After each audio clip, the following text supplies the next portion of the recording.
अस्सलाम वालेकुम जी। अज असी आए हैं जी पंजाब आर्ट्स काउंसल अलहमरा लाहौर, जिथे लाहौर सूफी फैसटिवल 2023 मुनक्किद किया जा रहा है।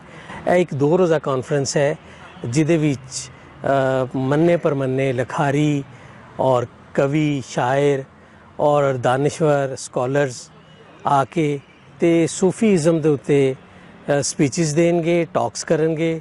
असी उन्होंने भी रिकॉर्ड करांगे। उन्होंने नाल नाल बहुत सारिया परफॉर्मेंसिस ने, सूफी गायकी, सूफी धमाल। रौनक मेला चैनल तुहानूं पता है जिस तरह कि सारी दुनिया च वसन वाले पंजाबियों का अपना चैनल है, तो असी इस चैनल राहीं वो लोग जो सारी दुनिया च ने लेकिन इत्थे आके वो कॉन्फ्रेंस अटेंड नहीं कर रहे, वो उन्होंने वास्ते असी अपने चैनल के उपर अपलोड करांगे ताकि तुहानूं सारिया जिहड़ियां एक्टिविटीज़ ने, सारिया टॉक्स ने, सारा म्यूजिक है वो तुहानूं घर बैठे बिठाए जिहड़ा तुहानूं सुनन नूं देखण नूं मिल जाए। और जदों भी तुसीं चाहो उन्होंने तुसीं देख सकते हो। असीं तुहानूं रिक्वेस्ट करांगे कि तुसीं साडे नाल जुड़े रहो ताकि इहो जिहियां आने वालियां भी तकरीबात जिहड़ियां ने और इवेंट्स जिहड़े ने वो तुहाडे तक चाहे साडे चैनल राहीं पहुँचदे रहन। Thank you. रब राखा।